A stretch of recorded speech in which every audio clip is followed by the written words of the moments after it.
Good Wednesday morning, guys. I'm Jerry Miller, and welcome to Real Talk with Keith Smith here on the I Love Seville Network. Today's show presented by Ross Mortgage and Scott Morris. Keith Smith is back in the house. He's back in Charlottesville. He's back in Central Virginia after a summer of learning about affordable housing and ADUs and how the West Coast is managing increased density and invigorating and recharging his batteries with family on the West Coast. He's back.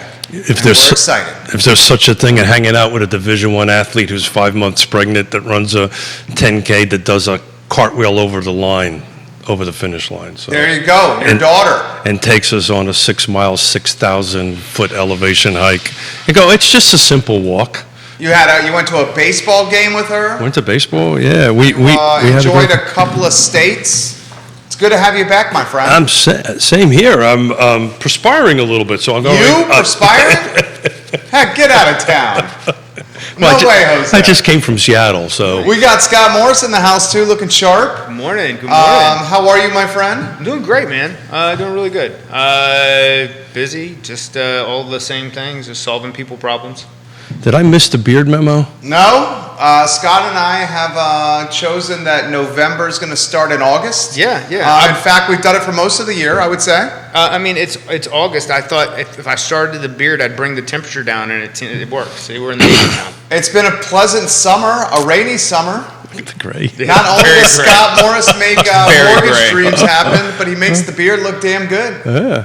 Has anyone seen Keith Smith this tan recently? Oh, come on now. This was all work, maybe a little bit of play. Getting to enjoy Which part of that do you believe there, Scott Morris? I talked to him while he's out there. There's a little both. Okay. Yeah, we did a seminar or a convention in San Diego. Learned about market trends, which is great. You know, we do this every year. Haven't done it for 2 years because of COVID. And Brian Buffini, right? Brian Buffini, yeah. Took a flight up to Seattle. A little drive down to Portland. I was excited. It's kind of wrapping up it started in 2018, a cohort that was part of that the city actually funded using auxiliary dwelling units for affordable housing and missing middle, and we toured a bunch of units, and it was great to see that actually come. So it can be done, folks. It needs a little bit of devils in the details, as Diantha McKeel has told me a couple of times about this. But yeah, it can be done. It was pretty awesome stuff. A lot of news since you've been gone. Oh, really? Donna Price no longer running for state delegate. Donna Price no longer running for board of supervisors. I did not know that. That's some news. She announced late last week that she is not running for state delegate. More news with students returning to school. Scott's got kids. I have a child. So that's... And the students are back in a big way, because we got in like at 0:30 last night or this morning on it, because all the flights were disastrous. Don't fly, folks. It's crazy. It's crazy time to be in travel. The reason I bring back children in school, Charlottesville City Schools start, I believe, in roughly a week, less than a week, is parents get some normalcy in their lives, and we'll see what that does to the housing market. The anticipation, potentially, and I'll throw this to Scott, the anticipation is with the kids in school, the parents back at work, and summer travel over, that we may see a little bit of momentum. I'm seeing momentum right now. Okay, here we go. It's busy. We're applications are up. Contrary to what I'm seeing run as just above the banner there, mortgage demand hits 22-year low. We're seeing a lot of people hey, here's what we want to do. Does this work? And agents going, hey, this last minute, let's go get this done. So yeah, our phone's been ringing off the hook and texts and emails while we've been gone. And the great news is we've got an awesome team, an awesome little brokerage over there at Yes Realty Partners, and we're able to get agents over there to help them pretty quickly. But I think what you're starting to see is this movement a little bit. I've actually printed out a couple of things about new construction. I think that's the problem. Do we want to go from the Home Builders Association, where they're saying we're essentially in a housing recession? From a builder's perspective. From a builder's perspective, Yeah, you saw that? Yeah, I was just reading it that their confidence falls and sellers units are down. But let's stay on existing a little bit. Please. On that end of it, the reality of it is, I think what's happening now is the normalcy is kind of creeping back into the market on that end of it. And it's something we've all been predicting for quite some time. But people that we're starting to see listings pick up. And I think the comment is, well, now I can buy something, right? That seems to be the theme of the conversation. I would agree with that. From the builder side, and this is a little different. I work with someone who they are mid-size, or they're kind of probably big local for numbers, but like definitely a smaller builder. They do everything turnkey, meaning that they're going to build the house and sell it to the client at the end. There's enough money involved there to where they don't want to have to wait on a construction loan. They don't want to be at the beck and call for somebody else to deliver them money. And their only obstacle at the moment has been finding land is getting a little more difficult for them to do what they do. It has nothing to do with their level of demand. They're still out there building, selling, and turning them over. Are you seeing specs though? I mean, that's essentially what they do. Yeah? They go out, build a house, and they're not having huge levels of concern. The only concern is what some of the cost for land is, and availability, and then trying to get some of it divided through the red tape of local county ordinances. We touched on this earlier in the week on the I Love CVille show. The National Association of Home Builders, their sentiment on how they feel housing is going. This is new construction. It turned negative. And we mentioned that earlier in the week. That's the 8th straight decline, perhaps locally a little more protected and insulated. Some of the folks we're working on site have seen some starts. You grimace, you're not seeing the starts, is what that grimace tells me. No, not necessarily the starts. I think back to Scott's point, it's just a lack of dirt inventory. And I think with what is happening with the local builders, anyway, from my conversations with Greg Slater, who's really an expert at this, is, the SFDs, the single-family detachers, are doing okay.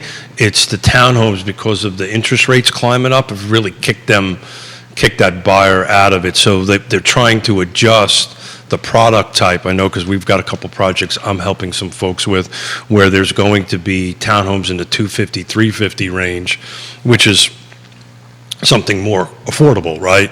Instead of a $500,000 and range. Realistic for what you should, Yeah. It's a whole nother, I try not to drive that point, beat that dead horse, but yeah. Daniel Pettit, who watches the program often, has been a huge fan of the attached product because of the increased density per acre and the affordability of the attached product. Yeah, but maybe this is my first day back after a couple hours, and I'm already going to start trouble. But you got to get past this NIMBY mentality, right? And part of the success. We're seeing it north of town. There's townhomes there. They are, right? But those are projects that have been through the process Good long time ago. Like some of them, 10 years ago. Like North Point, I believe, was well over 10 years in the making. Scott Morris drives by North Point, come to the studio. Massive good. Development. And then, and before that, before you even get to North Point, you get that fleet of apartments that's been built up there that my initial thought was who's going to move into these, and then I talked to agents and they're like, yeah, they're full up. Yeah, full up. Bonkers. Well, that's kind of what's happening here, right? So interest rate. Look, the inflation came in at 10 today or yesterday or something. I think I saw that, which is we've been talking about that for quite some time, that, if anything is going to have a huge impact is inflation. It's going to have a huge impact on the rental market, because, I'm just seeing rental numbers go up as far as beating inflation on the purchase side. And I think that's why you're seeing this kind of move forward here. And I'm going to do a quick search while you guys are talking, just to find out what's been happening in the last few days. And you go ahead on this, Scott. Talk to us about what he's saying. the response you're feeling at the desk at your office? So I mean, this well, kind of what in the theme of where Keith's going. Your 30-year fixed mortgage prevents you from your landlord a year from now saying, "Hey, we're increasing your rent again," and that's a fixed payment in your life. You're going to deal with possibly some, depending on your level of claims, your homeowner's insurance could change. The government's going to, could increase taxes. They, in theory, could decrease taxes. That's a thing that happens occasionally. Did you actually say that? It happens. Some places, and that by itself, it's kind of what we all coach to. It's like, you're building equity in a home that's yours, and versus paying your landlord's rent at an ever increasing rate. That's the real danger there. Well said. Well said. That's something that needs to get out there as much as possible, and we'll cut that into a sizzle reel. You'll hear that throughout the week. He regularly drops content and knowledge on the Culpeper Community Spotlight, so we encourage you to follow that group on Facebook. Keith has done a little reconnaissance on how not quite there yet, sir. Not quite there yet. But to that point, we've been talking about this all the time. That the best way to hedge against inflation is a 30-year mortgage. So we'll throw this to you guys. We have where are rates now? Where are we at with the 30 fixed? Good credit. Depending on your product and exactly, you could be in the 4s, low 5s. So, that's fantastic. Yeah. I mean 4s and low 5s. Yeah. Do you expect, as we've been talking and as Keith alluded to, that this fall we'll see more buyer interest in the market? Because the houses are there. So that's what I'm saying. I think buyer interest is coming back. They're seeing more inventory. It's creating more activity, and that's the direction that we're heading. I do think I think we're in a good place now. All right, so this is showing the 30-year fix at 5.25, 5.25. But your credit score kind of really controls. Yeah. So and that's probably, you might want to talk about why that's an average, that is. and product matters as well. So if you're conventional and putting 20% down, that actually may not price as well as if you're putting 10% down. And the reason for that is, from an investor perspective, you're still carrying mortgage insurance at the 10% versus 20. So if the default happens at 20%, then they're not getting paid, versus there's still mortgage insurance to lean back on, and an FHA or a VA product may actually give you a slightly better rate, because those are insured or guaranteed by the government. So if the borrower were to default, then the investor's getting paid some of their money back, on top of being a property owner, which they don't want to be. We've been traveling, so I haven't really done a lot of deep dives, but I'm just looking at my market monitor on my laptop, which is last 7 days. So in our car footprint, which is the 6 jurisdictions, 57 homes came on the market, 88 went in pending in the last 7 days, 90 sold. Interesting number was the 50 price change, and while you guys are chatting about that, I'm going to take a look at, are some of them up or down? I think you're starting to see. Well, you see price reductions, not just the price reductions, but the folks we're working alongside are seeing contract cancellations, and that's with the new construction. Yeah, so again, I don't want to mix new construction and I don't think you're seeing a lot of contract cancellation. Not with existing. Well, there is some of it because what's happening. Someone got priced out of the deal when the rates went up. Well, if they were using Scott, that wouldn't happen because he'd lock the rates in right. You do the lock and shop scenario, but some of them that have not. So I will say that I think we're in a bit of a dip right now as far as rates. I think we're gonna get closer to that, closer to 6 again in the next, probably 90 days. So a point increase in the next 90 days. 3/4 of a point, yeah. So again, I'm saying closer to. But I see that as the direction that I think we're going to trend for a little while, and then we'll come back. Well, you got Powell in September with an expected at least half half point increase. Yeah, but that again, that I know, actually not a direct correlation. Not a direct correlation, Yeah. and typically when you see immediately after that, everybody boogeyman freaks out. But so there's some buyback in the bond. It dips shortly. It dips right after, Yeah. and then you'll see it stretch and grow from there. And I think that's about where we are. I think as we kind of go into that, we're gonna see things kind of tick up, steadily over the. Until we're still battling this whole inflation recession thing, and I talk about that over and over again.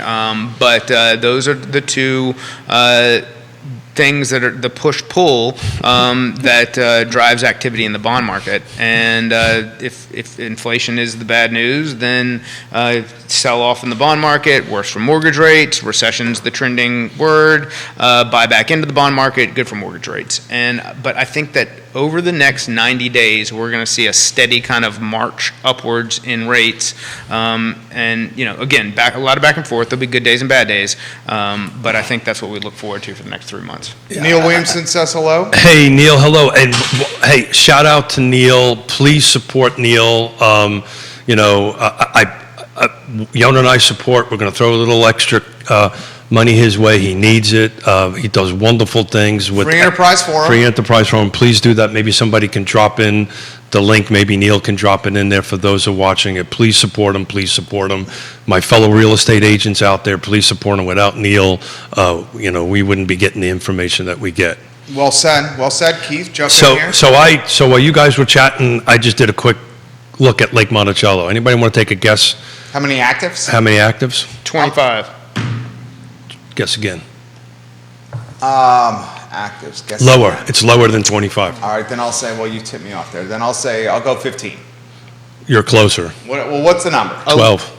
How many paper houses? So I took that one out. Okay, so 12 So there's existing. 13. There's 13 homes listed at Lake Mont, and the reason we keep on doing that, at least I do anyway, it's an easy Yeah. footprint. Yeah, 45. and you live there.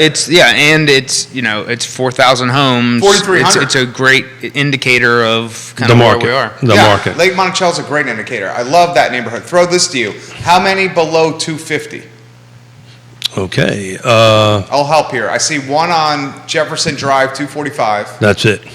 That's the only one. You got a couple 260s. Couple 260. So if you're looking for a first-time home, if you're looking for a house to buy, under 300. first you're going to do it through Yes Realty Partners, and it's going to get financed through By- Ross Mortgage and Scott that's- Morris. there you go. That's Well the way to done. do it, okay? But if you're looking for a house to buy, Scott, I'll throw this to you.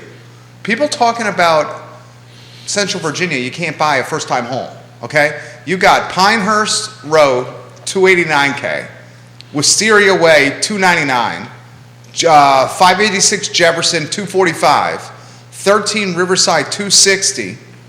You got another one on Jefferson, 260.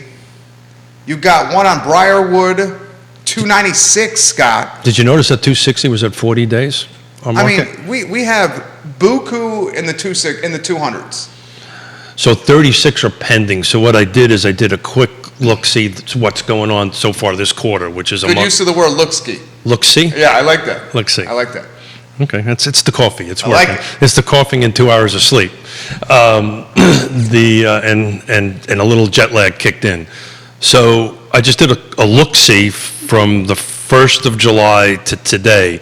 So these are the 13 homes. One of them is a new build. There's 36 pending, and then 31 sold. This is at the lake? This is at the lake. Damn. This is just the lake. So the median on the solds from the last 45 days is 3 bedrooms, 2 baths, 2,000 square feet. 5 days is the median days on market. 335. A list at 339, sold at 335. So they're just selling a little bit under list price. I'll ask you guys the same question I asked Nikki and Carrie on Monday. Carrie is a huge fan of you, by the way. So that multiple Good dude. times. Good dude. And Kevin Yancey says, welcome back, Keith, and good morning, Scott and Jerry. Hey, Kevin. Travis and Danville says, welcome back, Keith. Hey, Travis. Good stuff you're doing out there, brother. I've been tracking it. Here's the question I'm going to ask you.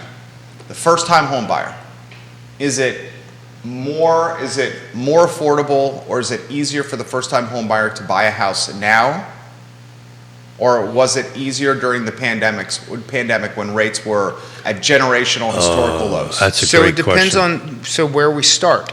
So when we went into it in the beginning of the pandemic era, the steroid era, it was easier through the first 12 months. So I got mine in March 2020, and I can attest to that. Yes. That was when the whole freaking world was collapsing. And people were like, nothing is going to sell. You were getting fire sales then. And you saw an opportunity. And then so from March 2020 to March 2021, it was the sweet spot for the first-time buyer. From March 2021 to March 2022, that's where the pain came. Because, and the reason for that was the inventory. But it's interesting, the inventory the volume of inventory really hasn't changed since then as I'm looking at it. What it is the buyer pool has changed. So when we went, I'm gonna challenge you on that for the first, for at least through the first 6 months. It may have gotten tighter from August 2020 through March 2021, but I'm telling you from March 2020 to August, there was more inventory out there at that point, and then it narrowed from there. It narrowed because people got more confident with COVID, and there was less fear. That first year, we were scared to even wear our clothes inside our house. And then we started realizing, hey, we can manage this, and then people started going out and buying stuff. And then it got, as Scott outlined, the second half of COVID got freaking bananas. So we were talking in 2019 about inventory challenges. Like, gosh, wouldn't it be great if we had more homes to sell? So prior to the pandemic, this was already a thing, and That's exactly right. As the market became hotter or better for a buyer to go out and make these purchases with low interest rates. We went in and scraped more inventory off the board. And it made it more difficult on top of that with the number of people who were refinancing at low rates in order to push that inventory back on the market. And I've said that humans have, short attention span. It took we're probably 6 months later than I thought it would be for them to get there, but I've got plenty of people who had purchased during that time period who are kind of like, gosh, got a lot of equity. Wouldn't it be nice if we could go out and buy something bigger? And they're having a mental break seeing the fact that they have to go from 3% to 5%, but they're not opposed to it. Well, I'm going to confirm. Because they're sitting on stacks of paper. I'm going to confirm you're right. I just looked because I take a picture of every week over week. I looked at this same exact week a year ago. 85 units were on the market versus 57. So you're 1,000% correct. Pending was 94. This is 88. So we're not that far off on pending. But as we grind through that, this is kind of what inventory is a living organism. It has to come back for everybody to be able to operate in a way that really makes sense. To get away from this insanity of you're making the biggest purchase of your life. Well, can I get somebody in to see if the roof's leaking? You buy the house or you don't buy the house. That's not the planet that we want to live on. Is that kind of like a Seinfeld? No soup for you? Yeah, no soup for you. That was a good one. Inventory is a living organism. Please turn that into a sizzle reel, please. And let's close with the Seinfeld reference at the end. That one was fantastic. Yeah. So the topic we're asking right now, is it easier for the first-time home buyer to buy a house right now? And the reason we're asking is because rates are a little bit higher, or during the early stages of COVID when rates were very, very low, but there was increased competition. So I'm just looking at it from a year ago, right? A year ago, let's just pick it this same week. That's good. Yeah. This same week, a year ago, I think it was harder for first-time home buyers. A year ago. No doubt. I 100% agree. Than it is now. Agree with that. Except, I think we need to, unfortunately, break first-time home buyers into different categories now. Okay. So let's talk about first-time home buyers who, at the time, had the ability to make a down payment and pay their closing costs and potentially get involved in a waive and appraisal gap. That guy could go buy whatever he wanted. That guy was hitting it out of the park. that person. gal, But- that human was crushing. How many first-time home buyers embody those qualities? A small percentage. Very of them. small percentage. Now, what we're getting back into is the ability to go, for instance, I've got somebody who went past the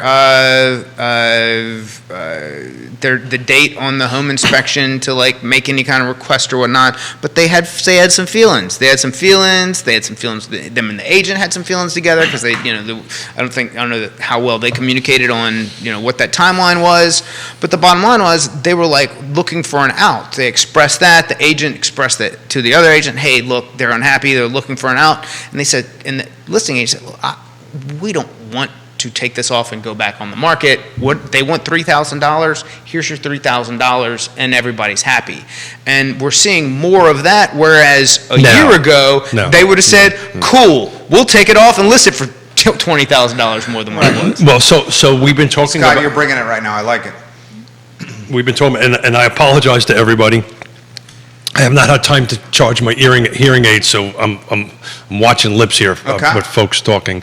So you're 100% right. And so I apologize if I jumped over you on that. You're 100% right. We talked about this a couple of months ago. My side of the table and your side of the table and everybody else's side, our level of professionalism has to raise up because this, we are dealing with home inspection contingencies, which we haven't dealt with a year ago, right? We're dealing Maybe 18 months. Yes, sir. And we're dealing with stuff that you need certain amount of skill sets to go ahead and get it. And this is what they were talking about for the 3 or 4 days we were out in San Diego about where the market's going and where the professionalism is going to go in the industry on that end of it. But I think the point I was trying to make is I think you're going to see the first-time home buyers kind of get split into a couple of different categories, unfortunately. There's going to be folks that they just can't do it. Then there's going to be a group of folks that have enough cash, have a good enough credit, that have saved it up, that can go and be a first-time home buyer. And as we looked at Lake Monticello, the number of units are so small, homes are so small, you don't need a huge pool of buyers to meet that. Is that making any sense? Absolutely. Yeah, absolutely. What was the third group? The third group is people that have cash, and that you don't see a lot of that. In that category. In that category. Scott. Go ahead. You're not seeing investors, though, come in. I don't know, at least I'm not anymore. I think that investor at that price point is kind of Well, I mean, if you're an away. investor, and Scott, I want to get Scott's take here because he was about to say something smart here, and I want to hear what he has to say. But if you're an investor, why would you not jump on? I'm just spitballing here with you guys here, doing some back The of the napkin. 240 property? Yeah, dude. There's 260 here, 3-bedroom, 2-bath. Each of these bedrooms probably rents for what? $750 a room. I mean, you're looking at $2,250 on a $260,000 mortgage. Yeah, but that mortgage is what? It's been on 40 days. What else is wrong with it? Like Yeah. that's the problem. Okay, there you go. Like That's if you're an investor and it was the money, then you'd say, hey, look, let's go get it. But if, or did we cap out on rent, right? So Well, what's the rent? What's the rent for? Lake Monticello better than anyone. What's the rent for free? I'm looking it up right now as you speak. There's a 245 on Jefferson Drive, Scott. 3-bedroom, 2-bath. It's not big. We're talking 1,200 square feet. It's a rancher, right? I mean, 245. A mortgage on 245 with rates, we call it at 5. I mean, that's probably what? $1,400 a month? $1,500 a month? what's the price point? 245. Depending obviously what you put down. So Yeah. you put 20% down right there. Say you put 10% down. You're probably looking at $1,400 a month there. Yeah, probably closer to 16 with everything, all escrows, all. So I don't think the math's going to work because I'm looking at what's available. So everybody understands the car rental is not really as good as the purchase end of it. Just there's 4 that popped up that are 3 bedrooms, 2 baths. They're ranging between $1,700 and $2,000. So it covers. But it doesn't because you've got the HOA to put in there, right? So if you're doing a $1,600 a month PITI, the delta's not wide enough. Yonna and I having the same conversation about maybe should we buy more investment property, and the delta just isn't there. I'll play devil's advocate with you. for year one, I mean, you're cash flow positive on these properties in year one, and then you're popping your rent 4% every year.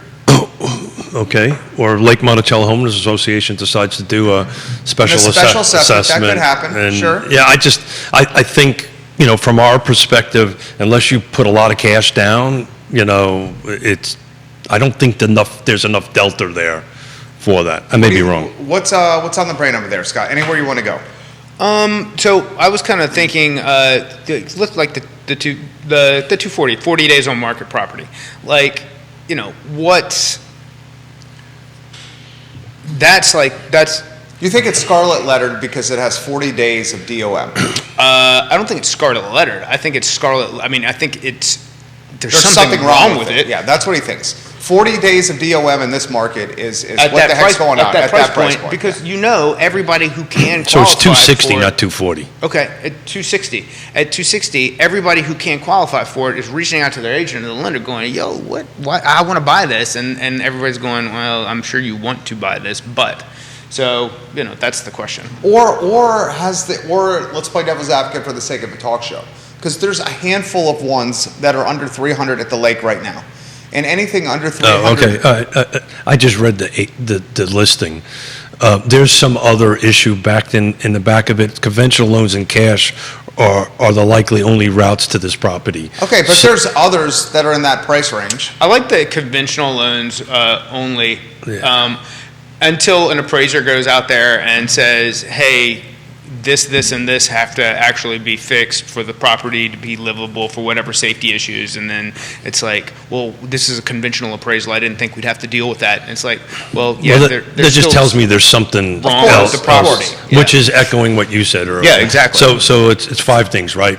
Location, price, features, condition. And timing. Devil's advocate for the sake of a talk show, and because there are a handful that are in that $200,000 range at the lake and not just one, could it be an indication of the market cooling at that price point or the neighborhood?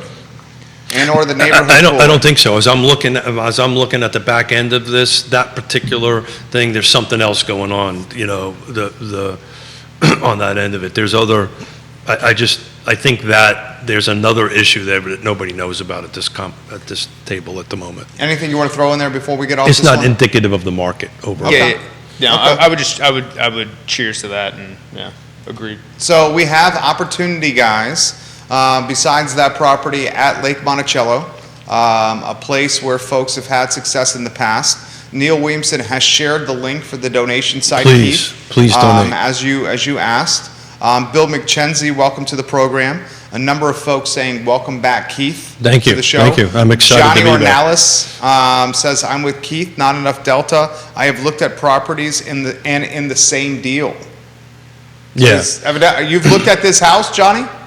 I don't know, but I mean, I can just speak to us personally. We're trying to grow we only have one, and we're trying to grow that if we can do it. And unless, it's all cash, the money the delta just isn't there per month.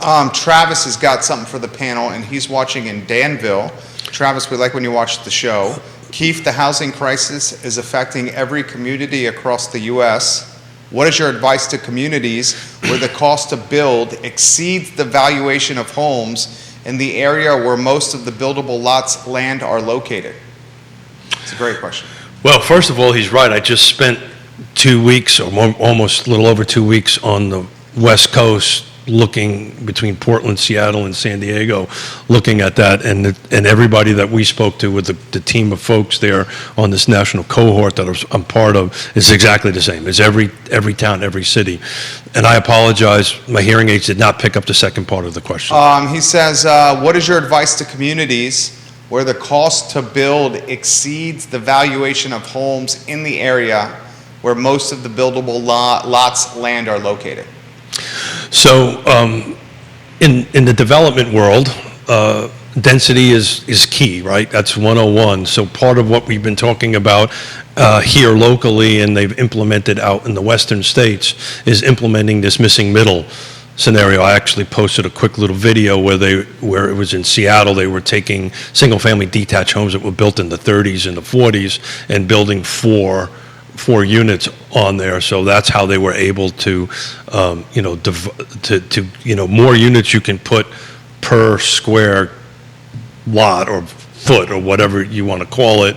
It will help drive the numbers down. Typically, the largest, and I think this is what Travis is referring to, price of windows go up and down, lumber goes up and down, but usually the most expensive thing is the dirt, is acquiring the land to put it on. That's the reason why the land trust has been so successful, because we're taking the land out of that equation. Johnny Ornalis Hey, Johnny. says, I've looked into different properties for investment and the numbers don't work out for me right now at the moment. Why don't we run the back of the napkin model on an investment property like that? Because it's getting some buzz on the feed. If you want to call the back of the napkin a $300,000 price point, call it like a 3-bedroom, 2-bath, and what thresholds need to be hit for you guys as businessmen to pursue a rental investment. I'd love to hear the numbers that you guys need. I think the viewers and listeners want the same thing. In fact, let's turn this maybe into a sizzle reel that people can appreciate. Do you want to go first, Scott, on this, or Keith, do you want to go first? Definitely. But I'd prefer if we we could set it up for next week and really hit home on different areas for what the rental market's bringing, along with, and that way we could outline some, properties, and rather than, if I spitball on air and then, I just don't want to miss it, and sure, no problem. I'd rather give accurate information. But back to what we were just talking about with... I don't have a problem with guessing. But yeah. Go ahead. The builder, building where the cost to build exceeds your existing by a large margin. So I shared something on social a couple weeks ago, and conceptually this goes against everything I believe in politically, but I think there's a massive need for it as far as if the government is going to step in and support something inside of the housing market, aside from the ways that they constantly get stuff wrong, subsidizing small to mid-sized builders, not Orion Homes, not something owned by Syntex or Lennar or D.R. Horton, push those companies aside and say, or say that, or make them bust up into smaller and play the tax game to say, if you're building 30 homes or less a year, and whatever it is, there's too many key components to the trades that we already are missing. Carpenters, plumbers, electricians, and that now you've got a lot of plumbers and electricians that succeed in service work, but those that can also actually go in and rough in and help build these houses, there's just not enough humans who with that skilled labor, and that's a huge component piece to the builder, and from a cost perspective in making things tick-tock. So it's not just the cost of the land. It's not just this. The labor side and skilled labor is a deficiency that we've had for going on 20 years that then got exponentially worse after the last housing crisis, because all of those people got out of the work, or there was no you don't have a lot of young skilled carpenters being taught carpentry. They come in because, they show up with no driver's license or truck and, saying, hey, dude, I need a job. And then you hope that you can build them into something that you need them to be over time. And then if the hose gets turned off on the ability to build these homes, they stop that and they go do something else and they never come back. Well, that's what happened in the time of great unpleasant. That's what I'm talking about. That's exasperated the problem that we're in right now. And it's not just that. Because everybody was said, go get a 4-year degree. Oh, by the way, that's been happening since the 1970s. Every single conversation I had on the West Coast, from my son-in-law who's a doctor, my daughter who's a master's degree teacher on the end of it, the classes that we were taking, the conversations I was having with the planning departments in Portland, in Seattle, and the land trust people, everybody I was doing for these almost 3 weeks, it was the number one thing was the loans, the student loans. That was always on top of the conversation. I don't want to get into that. What I'm talking about is, but I wanted to wrap that in because back in the time, because we were all part of it. Some of us way more than others as far as how it skin in the game, how it infected their life. But everybody was told go. They were telling me at 40-something, well, stop what you're doing. We're going to give you all this money to go to college. Sure. Well, that goes into the. I was like, well, how am I going to pay it back? So what I'm telling you is that's the fact that an 18-year-old can go and in the course of 6 years with a graduate degree go 6 figures into debt, or Lee Alberson, to your point, Lee Alberson came on this show, and he said he had to fill out 2 sheets of paper That's exactly right. to go 6 figures in debt. And then he said when he bought his house, which is next to your brother-in-law, close to your brother-in-law, he had to spend 45 days of going through the ringer. Well, I have to tell you. Explain that to me. 2 pieces of paper for your John Hancock when you're in your late teens. Dude, I get that, but again, And then separate 45 problems. days to buy a I'm crib. saying all the money that goes into some of these bills and all the things that the government wants to do, instead of focusing or thinking about the cost to build a high-speed rail system, what if we were to focus on getting humans into homes by making sure that small builders in time to slow down could continue to build homes that would employ people and in turn keep a housing market more affordable at the bottom end. Well said. Well, that's too much common sense is needed for that, Scott. That's the problem. It's too much common sense. And then it gets into this. Well, who do we favor or not? I'm. You don't build because you. How about this? You. How about just making the rules easier, right? How about just making it turning? But to Scott's point, how can we build more houses that are affordable if there's not enough people that build them? And because there's not enough people that build them, they're paid wages that drive the cost of housing up. So magically, and that's not going to get solved anytime soon. So magically, left hand, what you're saying, and I don't disagree with this at the moment. Magically, on the left hand, the government comes up with some program, missing middle, whatever it is. It comes up with the regulatory ability to do that. Right hand is you can't find anybody to work because there's not the training programs in between. An example of that is we're representing 3 listings I'm trying to close the end of this month that now have home inspections in it, and I can't find people to do the work. There you go. Now, the good news is, everybody's going to laugh, I do have a tool belt, and I do have a Class A license. You're not going to do the work. If I have to, I will. These are small little items that I just can't find anybody to come in to do it. I'll do what I need to do to make it close on that end of it, or we're going to have to delay closing, or money's going to have to go in escrow, which is a pain in the rear end on that end of it. So the lowest price Lake Monticello, I have a calculator here built into my Paragon. And you have multiple people asking you to do the back of the napkin. Yeah. For the rental. So all I'm doing is PI at the moment and not TI, because this won't evaluate that. A $245,000 purchase at a 30-year loan. What do you think? 5.5% on an investment. He said it's lower. Well, investment's going to be higher. Investment's going to be higher. Yeah. So 5.5, 6, 6 and a quarter. Okay, hold on a second. 6 and a quarter. To Johnny Analysis point and my point, just the PI, now that's not putting any money down, we're going to have to change that a little bit, is 1508. So even if you put $45,000 down, hold on a second, folks. That's 1231. That doesn't include your interest, your taxes, your insurance, or your HOA, putting any money in reserve. Slush fund. Putting money in reserve for maintenance items, yada, yada, yada. The delta just isn't there. You're going to have to, on a 245, you're going to have to bring $100,000 to the table, right? To get it at a monthly price point. What's the price point out of the gates if you stick with the numbers you had? What are you down? A couple $100 a month? I'm down if I'm putting 45,000, and this is not including closing costs, by the way, which is going to be 3% of all this. 200,000, 30-year mortgage at 6.25, assuming that's the rate that you get on an investment property, is 1231.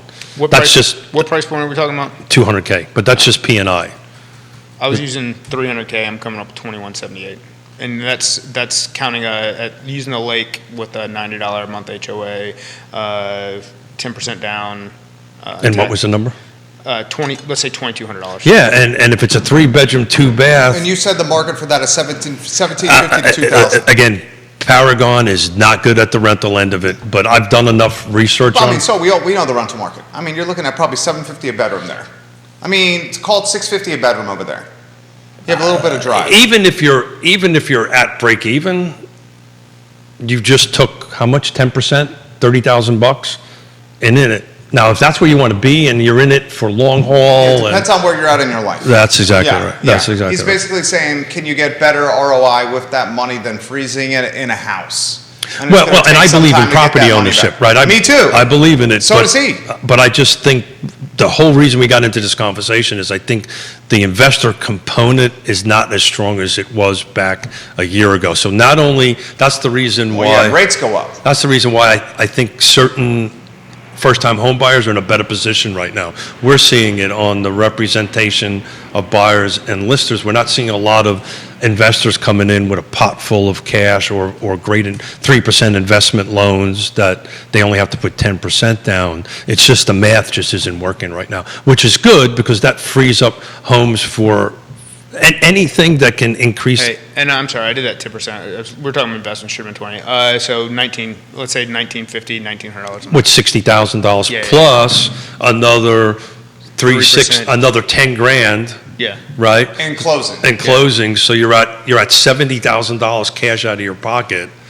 The ROI is gonna take a long time to catch up that with a couple $100 a month if you can do that. Yeah.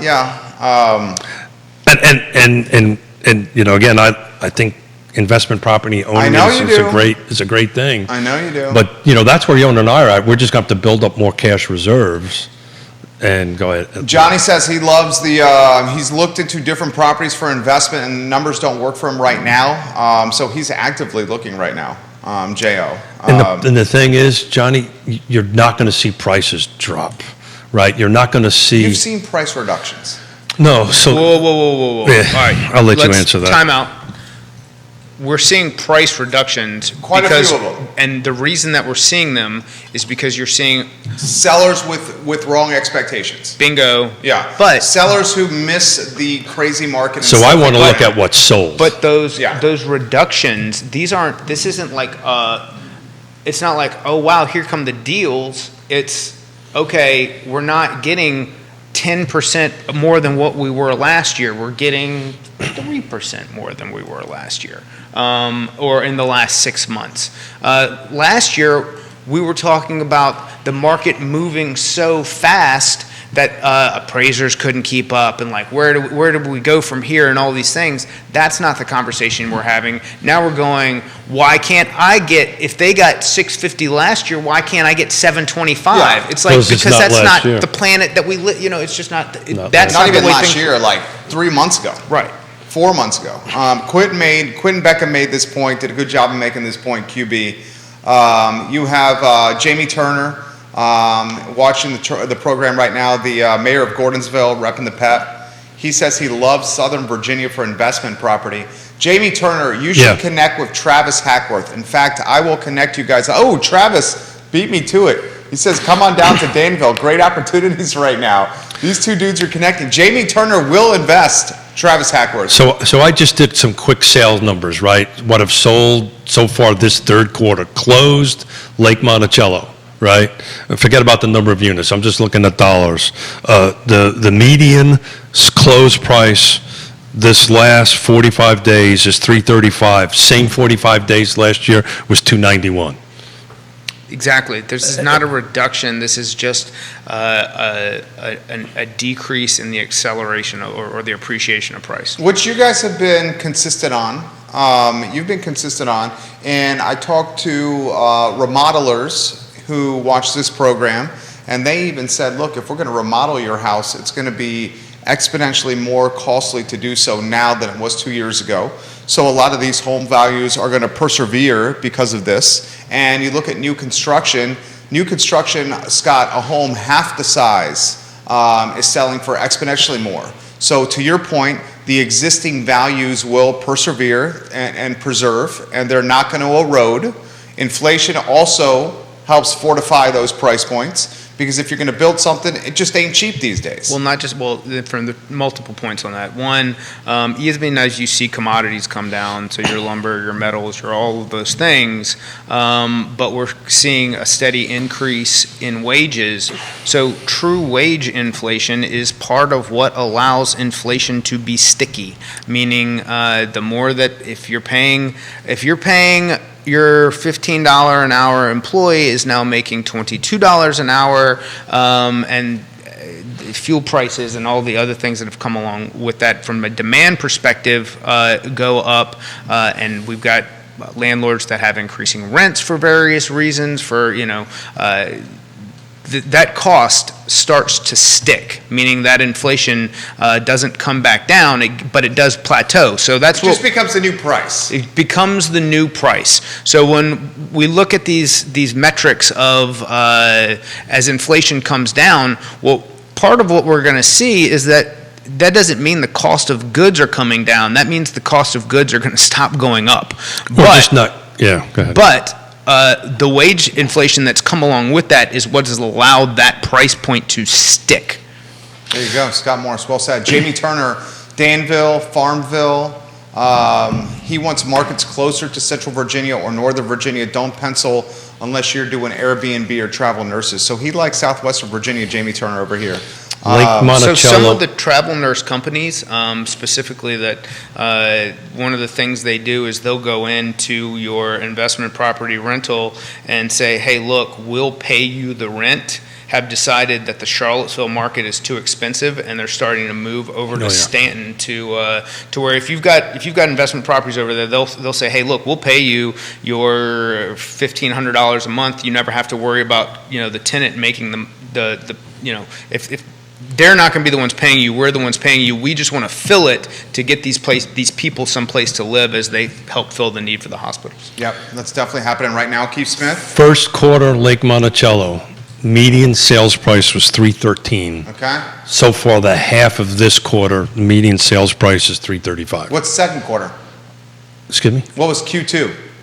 Okay, I need to get back to you No on that. problem, no problem. So to your point, the prices are not dropping.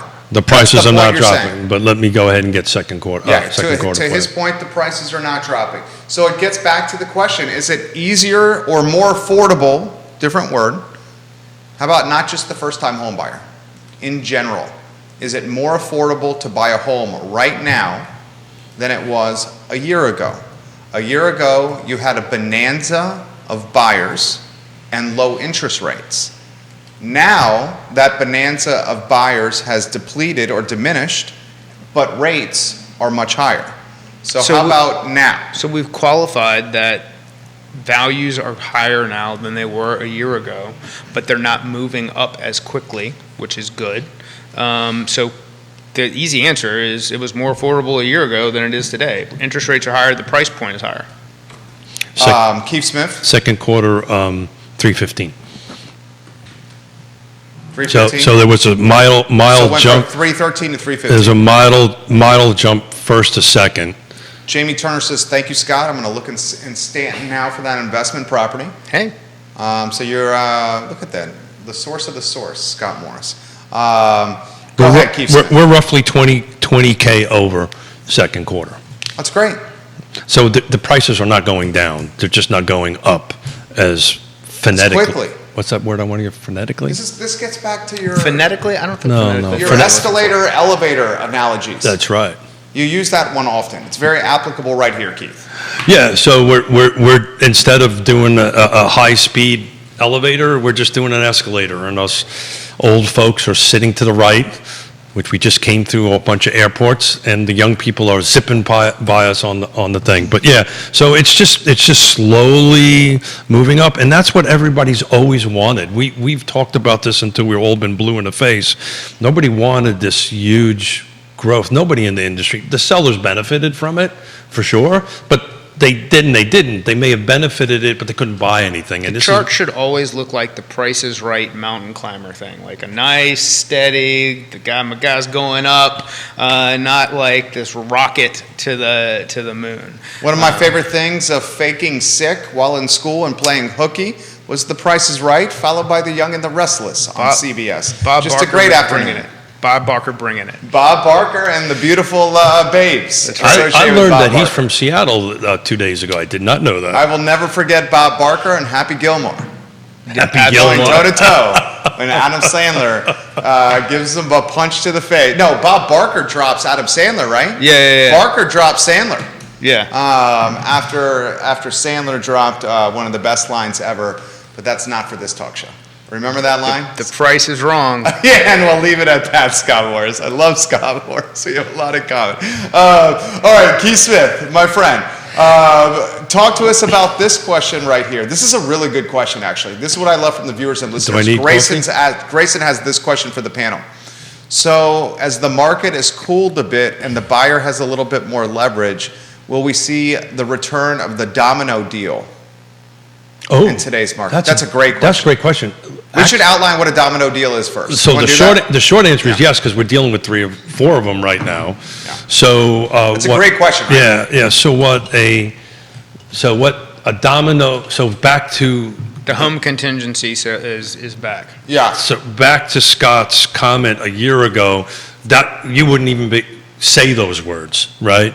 But now you're starting to say these words. Look, I need to sell my house so I can buy Jerry's house. That's the domino deal. So before I can buy a house, I have to sell my house to take the money from my sale to buy the next one. Go ahead, Keith. So this goes back to skills that you need on this side of the table, on Scott's and our side of the table, because typically it's more than 1 deep. Typically, it's two deep, and some of them are 3 deep, and some of them are 4 deep. Explain that. So what that means is I have to sell my house to buy Jerry's, and Scott is buying my house, but he's selling his house, which is contingent on Judah buying Scott's house. So if Judah doesn't perform, he can't perform, I can't perform, we're not buying your house. That's right. That is that is a tremendous amount of skill to navigate that. So I'm seeing some things like, Did I explain that halfway decent? Yes. You did. I'm seeing some things like, well, we're willing to do that, but this seller needs to reduce that price, or if it's going to market, what are you selling it for? We don't like that number. We want to see enough activity so it gets done, and this isn't something this isn't something you list. This is something you sell. So though we're experts in our market, what this whole domino deal is happening is we now need to so whoever's representing you on selling your house now needs to start tracing these contracts back. Right, and they're going to end up back at Judah's contract, and then we're going to have to say Judah's selling it. It's the DNA of the sales somewhere process. in the Midwest, which all goes back to trusted advisors, real professionals, people who can shoot, move, and communicate, and make sure that, hey, look, I can promise you that things are solid here, and I'm not going to fail you. So is the domino deal back? It sounds like it is. We're working with a couple of listings that have domino deals, and to Scott's point, and I said this before I went on my sabbatical. Let's call it that. You did go on a sabbatical. My wife said, I feel like I haven't seen Keith in some time. Literally said that this morning. Well, he's back. He's back. Well, like I said, there's an open invitation for dinner for the 2 couples, 3 couples actually. Dude, we can't get out of our own way at my house. I appreciate the offer. You remember when it was like when we had a 4-year-old. But we appreciate the invitation. Well, the invitation's on the table. Nevertheless. We'll engage. I think both Scott and I don't mean to speak for my homie over here, are very envious of your freedom and your opportunity, that your empty nester freedom over there. Well, you've earned it, my friend. Well, but really, do I? What do you mean? I just got a phone call on the way in. I've got to go help out grandkids in October up in Connecticut because they can't find somebody to watch. So, Dang. it's different. It's the same, but it's different, right? You're winning Grandpa of the Year over here. You can no, I don't know a single grandpa that wouldn't do that, right? Fair. So you get X, and it becomes. You've met Barry, right? Yeah. Okay. Barry is my dad. Yeah. Oh, okay. Yeah, I forgot. I love dearly, but any grandfather that I ever met, except for his father. Look, so it becomes different, right? We're getting plans already that when our youngest daughter gives birth in January, there's weeks that we've been said, this is when you have to come out and help. They didn't say it that way. So not only do we have to do that, do you know how expensive it is to fly cross country these days? How expensive? It's expensive. For the amazing service that you receive through that process, you'd think. But I wouldn't give this up for anything. So where were we at? I lost it. We were talking domino deals. And you had very poignant perspective there. Yeah, so, back to what Scott was saying, I am so excited about the market right now and our business and how things are going to go in the future because you need these skills. There's a lot of agents out there that haven't been in the market long enough, right, that has been in the market for a couple of years that don't know how to navigate a 4 or 5 domino deal. And they can go deeper than that. I mean, they can keep on going on that end of it. I don't think we're going to see too many of that. We have 1 4 deep, but most of them are 2 deep on it at the moment, and you need to navigate that. I need to communicate with Judah's agent and wherever Judah's coming from and saying, okay, let me see the contract, tell me where you're at, give me your market stats, because I'm not going to, and if I'm representing you, I'm not going to go ahead and say, Jerry, you don't want to get into that contract because that is on shaky ground. Right? And if that falls apart, that's going to fall apart. Mine's going to fall apart. I think we need to keep on waiting for a better opportunity to go forward. Keith Smith, dropping knowledge today. Another question's coming for you. What was the highlight of the trip to Seattle, specifically from a housing standpoint? It can't be spending time with my daughter, right? Well, we're talking housing. Yeah. I mean, you have a wonderful family. We know that. It was great to actually walk through projects that we mapped out on the back of a napkin, literally in early 2018, that actually got built. Right, there's actual combination, and it's a long story that I don't think we have a lot of time to get into it, but where this missing middle combined with the land trust was able to produce units that everybody won.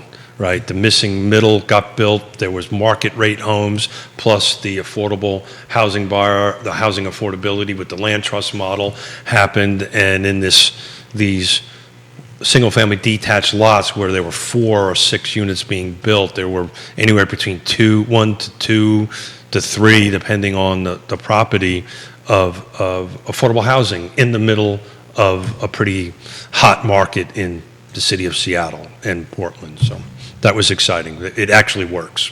Well, it's good to have you back in the saddle. Scott Morris, for the viewers and listeners, any closing thoughts? No, I mean, good show today. Yeah, great show today. Glad to see everybody. Glad to have the gang back together. Yeah, the band's back. The band is back. I like it. And I missed the band. Yeah, that's about it. Scott joins us on So do I have to grow a Wednesdays. beard, or am I okay with passing on it? Yeah, You have a mustache. Yeah, okay. Yeah. You look sharp. I've had this since '85. Yeah. And you may win the bet Oh, yeah. next summer. Yeah. So Or less than a year yeah, from the bet with Neil. yeah.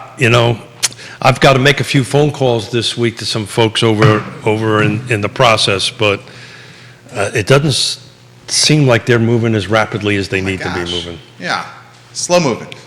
Keith Smith, Yes Realty Partners, Scott Morris, Ross Mortgage, Judah Whitcower is the director. My name is Jerry Miller. This show, Real Talk with Keith Smith, presented by Ross Mortgage and powered by Yes Realty Partners. Find them online, guys, both of them, and all the shows archived at realtalkwithkeithsmith.com.